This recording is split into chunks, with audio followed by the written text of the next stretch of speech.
Hey, what's buzzing with my cousins? Thank you for joining me here on Chopp Shoppe. Hey, so I was surprised to notice the uptick in Skinwalker talk recently throughout social media. The idea of these beings shape-shifting and impersonating animals and even people seems to have everybody captivated. As someone who grew up on scary stories and horror flicks, you come to realize that most, if not all, stories are rooted in folklore and beliefs in different groups of people. What's surprising to me is the attention that these things are now getting when their lore has existed for centuries. The thing I find the most interesting about this new sensation is people's readiness to accept the existence of them as fact. In the posts I've come across, it's not people questioning whether or not they're real, it's people questioning whether or not they've caught one on camera. So in today's episode, we'll take a look at the 2018 horror thriller Head Count, a movie that just so happens to be about an interpretation of Skinwalkers.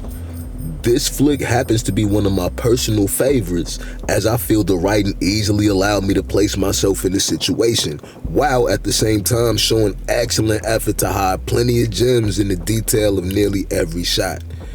More than me liking the film, the point I'll be looking to make is to remind us that while this may be a popular topic that makes for spooky stories to share with family and friends, to the Navajo people, these skinwalkers that the masses seem to believe in are still witches who have gone against their traditional teachings as medicine women or men, allowing themselves to become corrupted. Now, TikTok may package the subject as family-friendly fun, but after this breakdown, hopefully everyone will be a little bit more conscious about where we're placing our beliefs. The fact is, authentic stories about skinwalkers are too tightly guarded by the Navajo people for there to be so much speculation about catching them on camera all of a sudden, you feel me? Especially in places outside of the Navajo community. This video will include some spoilers though, but for the sake of how well I feel the film was written overall, I'll keep things concentrated to what's necessary for my point. That way, if you still wanted to check it out, I haven't killed too much of the film. Hey, so if you can hear me, it means you're already locked in. So fire up and let's trip off this star. The movie starts with our protagonist, Evan, giving us a brief glimpse into his life prior to the start of the plot. As he drops off a group of friends, two things become immediately apparent. One, Evan is social. His friends are genuine, and it's easy to see that Evan will be missed as they separate for their break from college life. Two is that while his friends will miss him, they seem to be in good spirits about returning to their respective homes. Evan, on the other hand, looks to be battling a bit of anxiety about the trip back to his hometown. This is all but confirmed when a quick montage through the California desert plays us the lackluster voicemail Evan leaves for his older brother, reminding him of Evan's arrival. We gain a little insight into his possible reservations about being home when we learn that Evan's home life isn't necessarily the most ideal.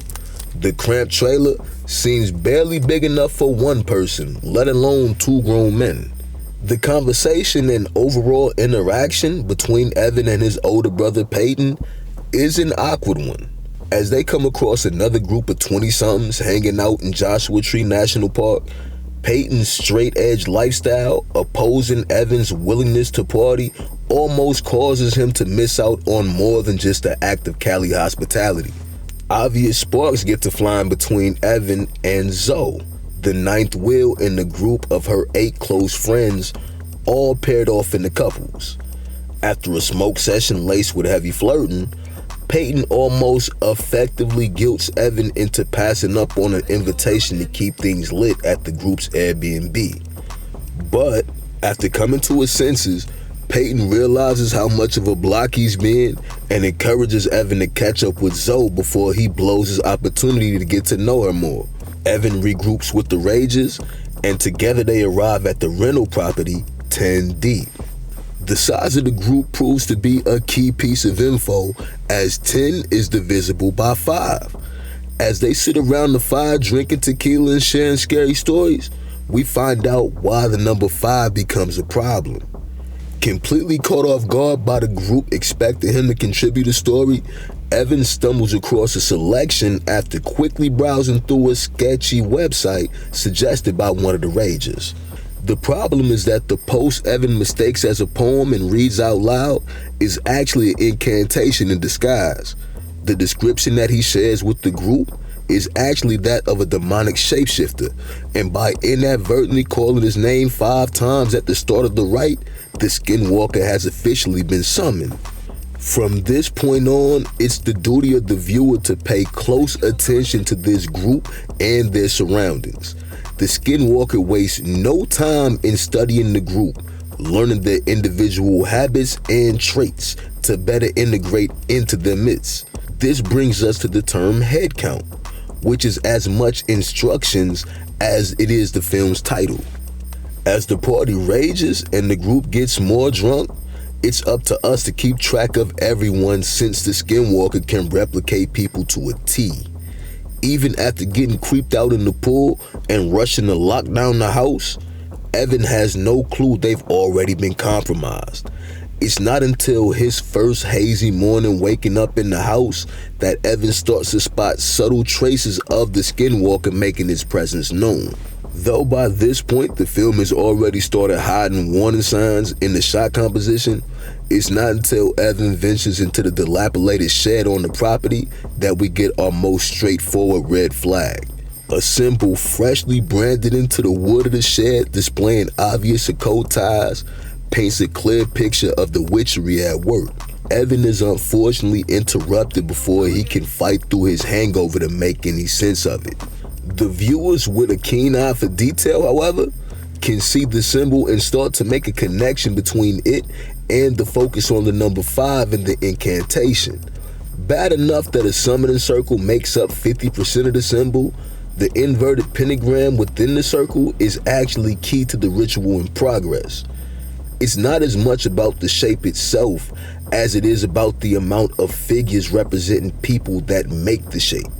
5 people in the circle equaling the 5 points of the pentagram. When we pair this with the Easter egg starting to be laced in the shot composition. Seriously, Brian? 5 eggs and a whole pack of bacon wasn't enough? 5 eggs. And a whole pack of bacon wasn't enough?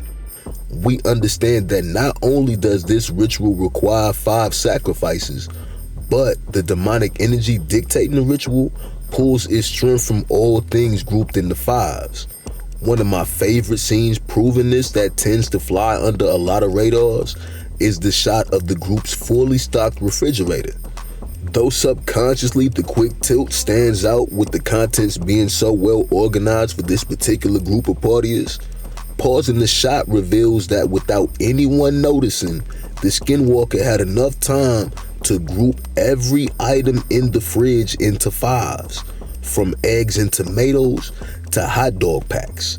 The entity is preparing the property for the ritual right under their noses. The more things that are rearranged, the more influence the entity has over everyone. Slowly, it starts to treat individuals like action figures, making them do whatever it wants, and it wants them to take themselves out so it can claim their identities, or essentially claim their skin. Now in this movie, the Skinwalker is referred to as a His-G, a fictional demon created for the film.